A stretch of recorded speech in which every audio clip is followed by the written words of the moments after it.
Dear students, आज हम बात करने वाले हैं आर्टिकल के बारे में। आर्टिकल सभी बच्चों के हमेशा परेशानी की विषय रहती है कि ए का प्रयोग कहाँ करें, एन का प्रयोग कहाँ करें और द का प्रयोग कहाँ करें। तो आज मैं इस वीडियो में इन सभी चीज़ों का सॉल्यूशन लेकर आया हूँ। आशा करता हूँ कि आप सभी को जरूर ये समझ में आएंगे। आप केयरफुल होकर हमारे साथ इस क्लास को जरूर देखें और अंत तक देखें। जैसा कि आप देख पा रहे हैं, मैंने यहाँ पर लिख दिया है आर्टिकल। आर्टिकल का तो कुछ शाब्दिक अर्थ नहीं है। इस आर्टिकल का लेख भी होता है, वस्तु भी होता है, परंतु यहाँ इसका कोई संबंध नहीं है। ये एक ग्रामेटिकल वर्ड है। ये आर्टिकल दो प्रकार के होते हैं। एक डेफिनेट आर्टिकल होता है और एक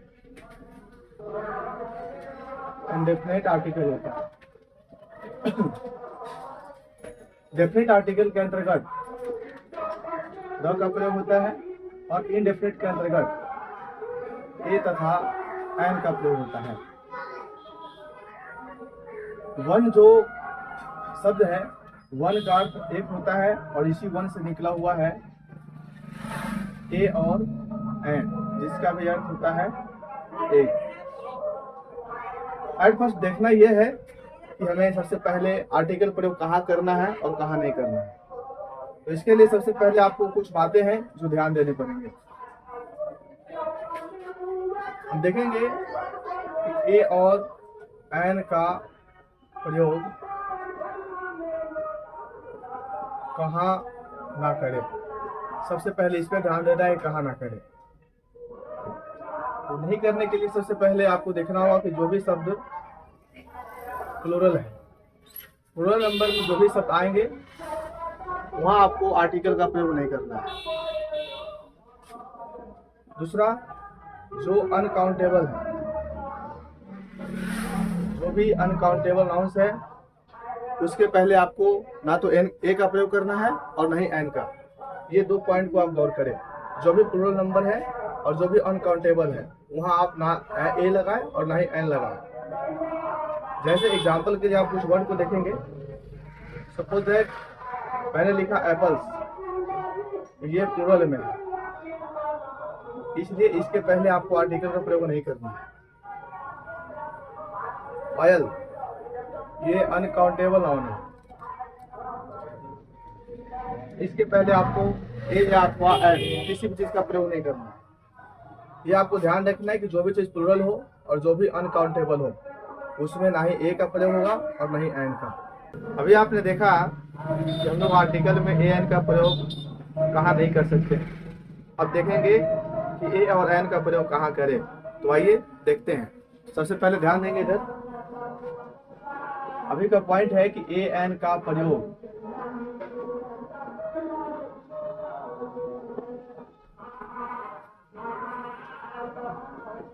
कहाँ करें, इस पे गौर करेंगे कि ए एन का प्रयोग हमें कहाँ करना है। तो आप देखेंगे सबसे पहला पॉइंट इसमें यह है कि जो शब्द सिंगुलर नंबर में हो, जो शब्द सिंगुलर नंबर में हो अर्थात एक वचन में हो,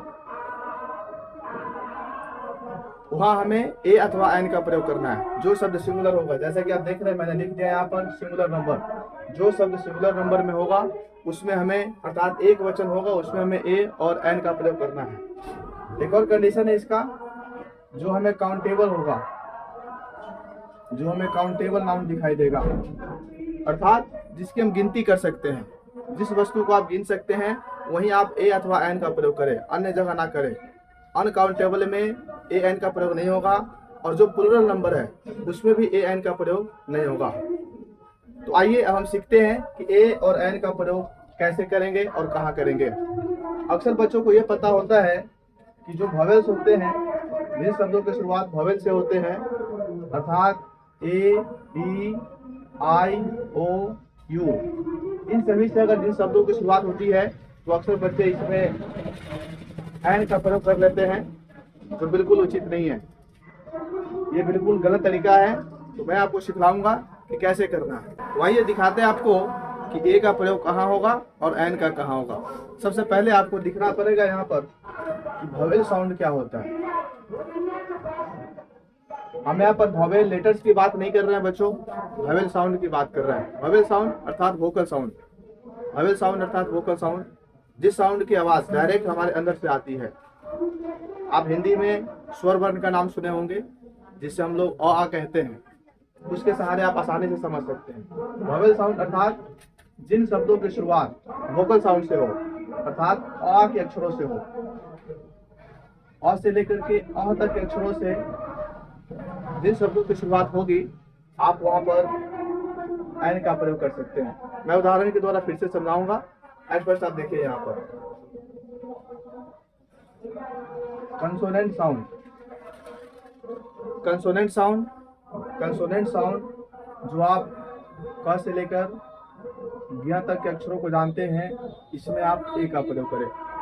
अब ये देखना है कि किसी भी शब्द की उच्चारण हम वोवेल साउंड से कर रहे हैं या कंसोनेंट साउंड से कर रहे हैं, इसके हिसाब से आप ए अथवा एन का प्रयोग करें। तो आइए हम कुछ वर्ड्स लेकर के उदाहरण लेकर देखते हैं। जैसे यहाँ मैंने एक वर्ड लिखा है यूरोपियन। आप देख पा रहे हैं यहाँ पर मैंने शुरुआत की है ई से, जो एक वोवेल लेटर है। बहुत सारे बच्चे इसमें खुश होकर के एन का प्रयोग कर लेंगे, लेकिन ये गलत माना जाएगा। एट फर्स्ट हम देखेंगे कि इसका उच्चारण कैसे होता है। तो सबसे पहले आप इसका उच्चारण जब करेंगे तो ये शब्द आता है यूरोपियन। जैसे कि आप गौर कर पा रहे हैं, यहाँ पर मैंने यह लिखा है। भले यहाँ पर ये वोवेल लेटर है, लेकिन उच्चारण करते वक्त इस वर्ड का उच्चारण य आ रहा है। तो आप देख पा रहे हैं जैसे कि य का उच्चारण क से ज्ञ के बीच से होता है, य का उच्चारण क से ज्ञ के बीच से होता है, इसलिए यहाँ पर प्रयोग हम एन का ना करके ए का प्रयोग करेंगे। इसलिए इसका सटीक आंसर ए है। इस यूरोपियन के साथ ए का प्रयोग होगा। और भी कुछ उदाहरण लेते हैं।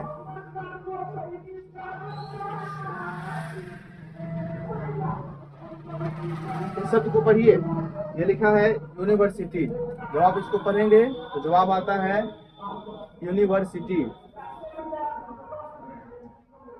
यहाँ भी उच्चारण के रूप में आप देख पा रहे हैं ए का प्रयोग हुआ है, यह का उच्चारण आ रहा है, अर्थात यह जो आ रहा है क से ज्ञ के बीच आएगा, इसलिए इस पे भी ए का प्रयोग करेंगे।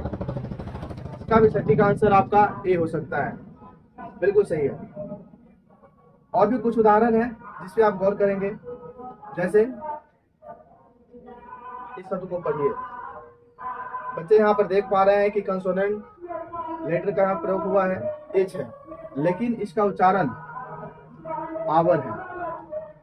इसका उच्चारण आवर है। आप देख पा रहे हैं शुरू में आ का प्रयोग हुआ है, और ये आ वोवेल साउंड के अंतर्गत आ रहा है, और फिर आ के बीच आ रहा है, इसलिए इसमें हम एन का प्रयोग करेंगे।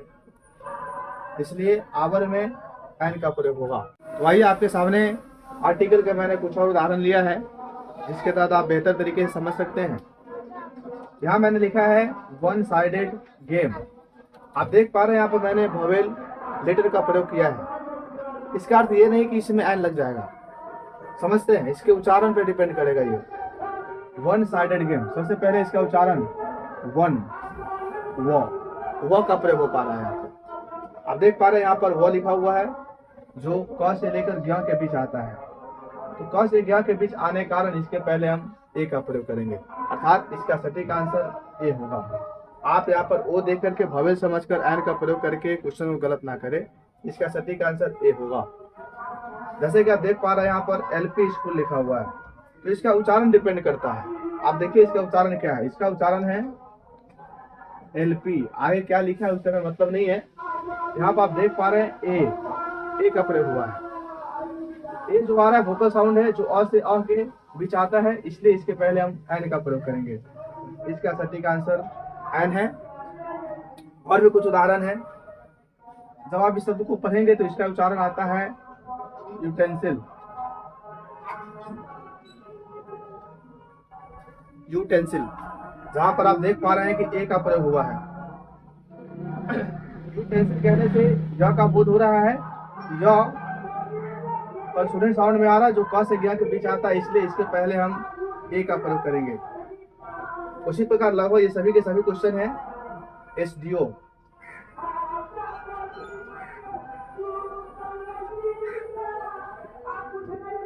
आप देख पा रहे हैं यहाँ पे एसडीओ में ए जो वोकल साउंड है वोवेल साउंड के अंतर्गत आ रहा है, इसलिए अ से यहाँ के बीच आने के कारण इसके पहले हम एन का प्रयोग कर रहे हैं। इसका उच्चारण यर है, यर, यह का प्रयोग हुआ है, इसलिए इसके पहले हम देख सकते हैं क से ग के बीच यह आता है, इसलिए ए का प्रयोग होगा। एक चीज मैंने बताया था उस समय कि कहाँ प्रयोग नहीं करना है, अब यहाँ पर गौर करने वाली बातें हैं। ऑनेस्ट, ऑनेस्ट एक एडजेक्टिव है जो अनकाउंटेबल के अंतर्गत आएगा। ये नाउन भी नहीं है, एक एडजेक्टिव है और एडजेक्टिव के पहले किसी भी चीज का प्रयोग नहीं होगा।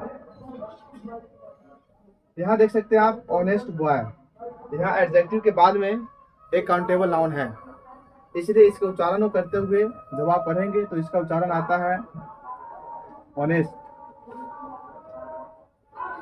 वोवेल साउंड के अंतर्गत आ रहा है, इसलिए इसके पहले हम एन का प्रयोग करेंगे। और यह देख सकते हैं ऑनेस्ट बॉय जो लिखा है यह प्लूरल में प्रयोग हुआ है, तो प्लूरल में होने के कारण इसके पहले हम किसी भी चीज का प्रयोग नहीं करेंगे।